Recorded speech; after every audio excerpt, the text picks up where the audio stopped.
So guys, uuwi na kami. Tingnan nyo naman yung sasakyan, oh. Icy. Wait lang. Ang ganda, no? Kaso ang lamig. Dito pa sa ibabaw, oh, ang dami. My lovey. Ang dami namin dala. My love, don't put my bag. Only that. You didn't know nothing, right? Yeah. Why did you send him? Messenger. Hi everyone! Good morning! So ngayon guys, is 10 AM na and we are on the way to my friend. Nakaka-dating lang, galing ng Pinas. So nakatira sila sa Dordrecht. Meron din siyang boyfriend, Dutch. So pumunta namin siya para kunin yung pinabili ko sa kanya sa Pinas. Malapit lang din naman, mga 27 minutes kasi galing kami sa uncle niya. So, yeah.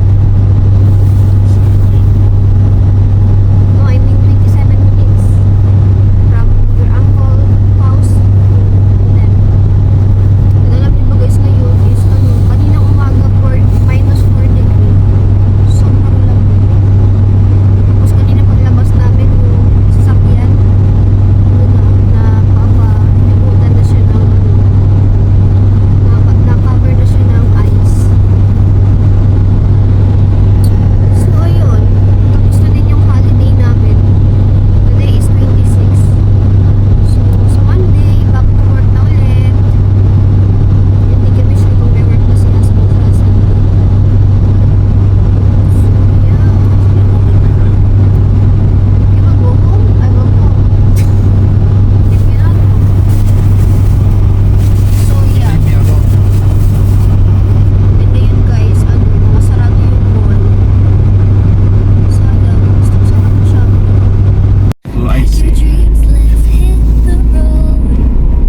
Kasi guys, nag-ice na siya sa ibabaw.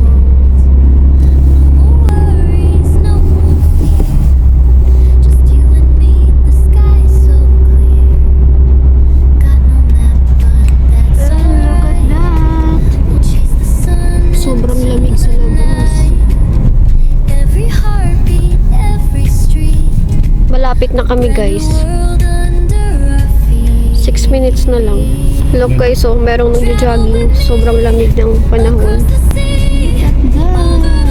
Ang ganda ng mga bahay. Kanina guys, di ba yung tawag nito? Yung Coke is nakalagay lang sa plastic sa may lang sa may lamis. Sobrang lamig na. Parang kakatanggal mo lang siya galing ng ref. Pero hindi siya nakalagay sa ref. Nasa ref lang siya. Sobrang lamig. Tapos ito lang yung suot ko. Wala akong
She said, yeah, wait. Nandito na kami, guys. Hinihintay na lang namin siya na lumabas. Not so long. 2.5 hours. I was thinking longer. I was thinking it would be 3 And then, hours. babalik na kami agad doon sa Benlong. Kasi nga sobrang pagod na si husband. Gusto niya na magpahinga. Look, Same. guys, oh, yung car. Mga ice. All of them I see. Oh my God. Kararating lang, guys, namin ng bahay. Grabe, nakakapagod. Tapos yung ano, yung araw, masakit sa mata. Kasi nakatutok sa ano namin. Tapos ngayon, si husband, sobrang saya niya. Kasi nga, finally, hindi na kami magmamadali. Preparing something. Kasi tapos na. And ngayon naman, kakain ako ng macaroni salad kasi nagutom ako sa biyahe. Mga sarado din yung mga store. Just put it here. I will gonna... I want to now put the laundry. Okay. So, let's eat, guys.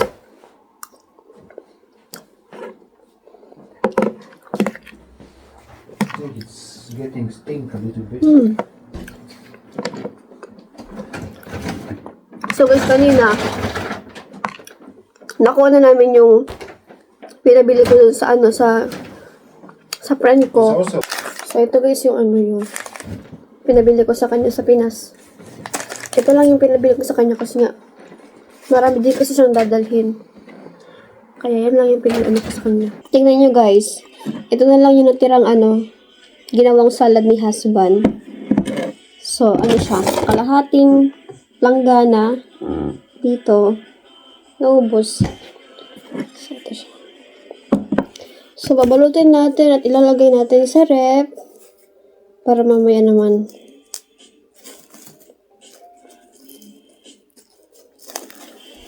So,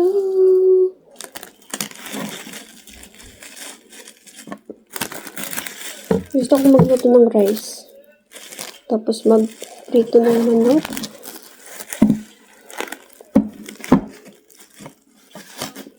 Oops, yan lang.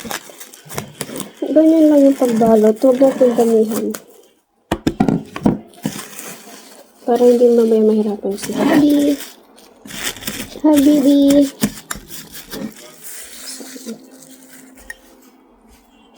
And look at guys. Ito yung nabili ko kagabi.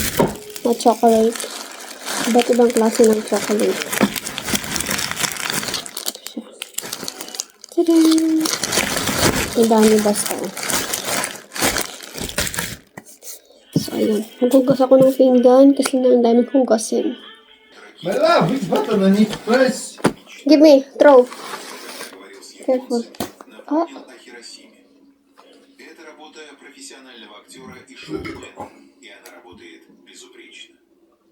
Запах, который месяцами колебался, начинает тускнеть. So guys, ito nga pala yung na-receive kong gifts from Joanne. Ano siya?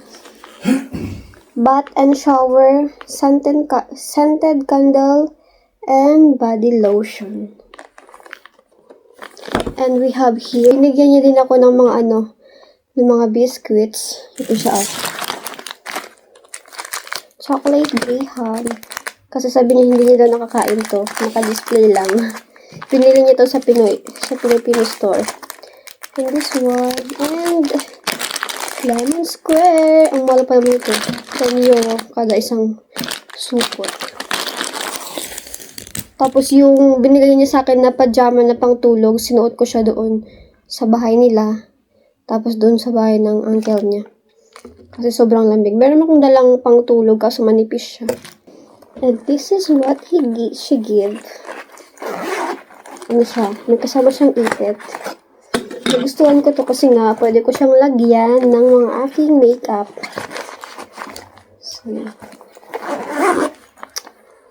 So it's mine. Lastly. And meron ako ditong ipit. Binigay niya. Nagamit ko yung isa kagabi. So, ayan. So, ngayon guys, magluluto ako ng pork. Ito yung lulutuin ko. Ano ko siya? Actually, ano po siya, frozen. Tapos, magpiprito din ako nitong asparagus. So, sakto lang ito po, partner. Yung oras ngayon is, 6 p.m. and sobrang lamig. Kaya naglagay ako ng extra heater. Kasi malamig dito banda sa, sa kitchen namin. So, yung lulutuin ko ngayon itong pork. Iprituhin ko lang siya. Pero, frozen pa siya. Kaya papakuloan ko siya ng very, very light. At saka, meron ako dito asparagus. So, masarap to guys. And luluto din ako ng rice. Si husband is nasa loob ng room. Nagpapahinga siya. Meron pa siguro siyang konting hangover. Grabe naman kasi sila uminom. I think naubos na yung dalawang bote ng ang tawag dun, anong tawag dun sa alcohol? Jack and Jill? Hindi ko sure. Basta siya, matapang siya na alcohol.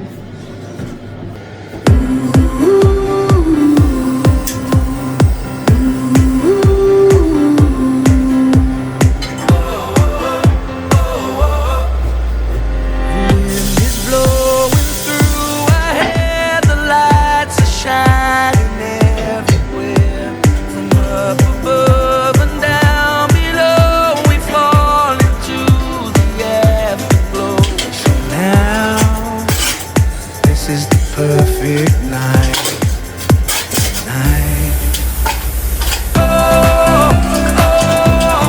It's now or never. Come on, let's light up the sky. Iba yung yung brand ng ginagamit ko na rice. Pero Jasmine pa din siya. So, ito yung pakali ng bigas.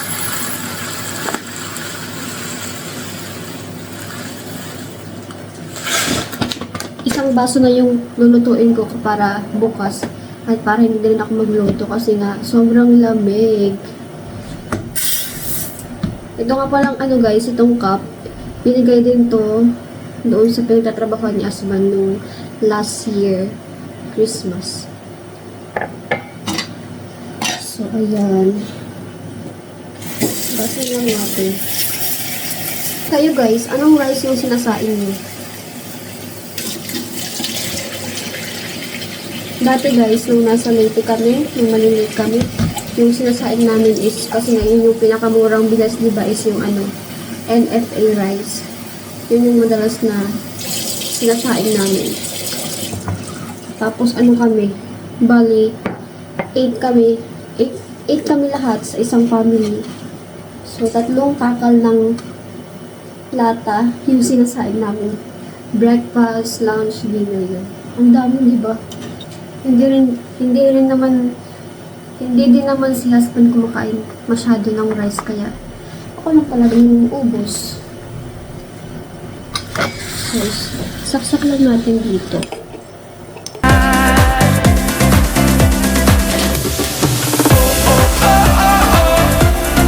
Tatanggalin ko na nga pala yung mga hinugasan ko kanina doon sa ginamit namin sa mga food. Kasi humiram din ang niladyoan ng 2 Tupperware. Doon ko nilagay yung yung macaroni salad, tapos yung spaghetti. Tapos yung pinagamitan ni husband na pang marinate ng shashlik. Hinugasan ko din kanina.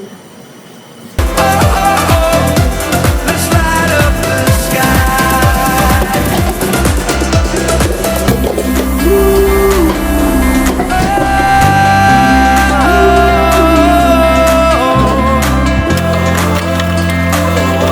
Light up the sky. Let's light it up. Come on, light it. Yung amoy niya guys, nandito pa rin, sobrang tapang.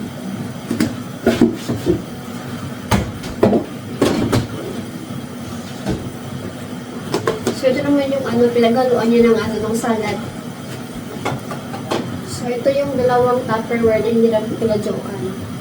Babalik ko to kapag bumisita kami ulit sa kanila. Hiwain na lang muna natin tong asparagus habang hinihintay natin yung pork na lumambot. Mabili namin to guys sa Germany, sa Kaufland. nung nag-grocery kami ni husband nung nakaraang week. So, ito siya. Alam niyo ba guys, nung first time ko kumain ito, iniisip-isip ko ba kung sarap ba siya or hindi. Tapos nung natikman ko siya guys, ang sarap niya. And dati, ignorante ako, akala ko, kasi hindi naman talaga to kilalang food sa namin sa lugar. Or siguro sa family lang namin kasi iba naman yung gulay na nakasanayan namin na kinakain. So ayun, nung try ko to, sobrang sarap. Bagay na bagay siya sa mga steaks, ganun. Kaya I love it. So iniwan ko lang siya. Kasi nga yung dulo is siya matigas na. So ayan. So ito na siya na lahat. Kumulo na din yung yung sinaing. Kaya soon luluto na tayo ng ating ulamin. Ito na siya guys, kumukulo na. Kunin lang natin yung sandok. Nahiwalay na siya. So, pwede na natin siyang tanggalin. At saka i-slice ko siya kasi nga mahaba. Oh. So, ayun. Mabuti ito kasi medyo luto na siya. So, ito na siya guys. Mainit na yung kawali. Kaya lalagay natin.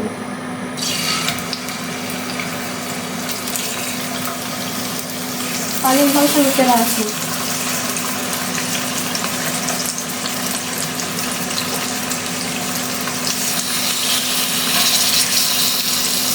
Tatakpan ko lang siya para hindi tumalsik.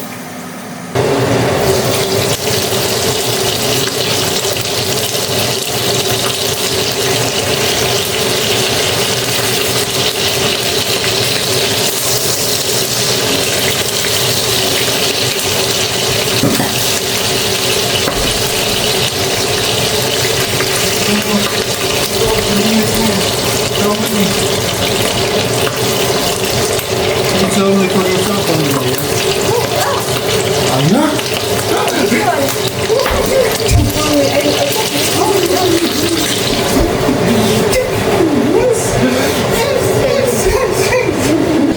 So, ito na guys. Patanggalin na natin.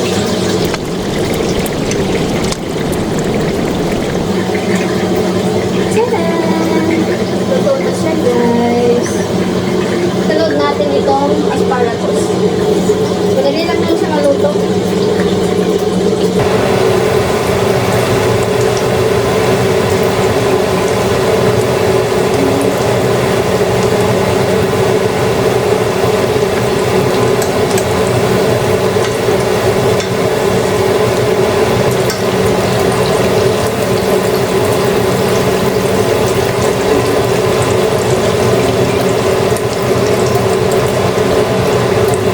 Ito na guys, luto na sila.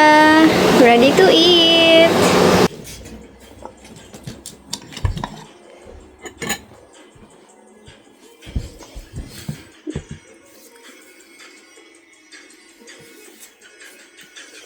Eat more, baby. Me too.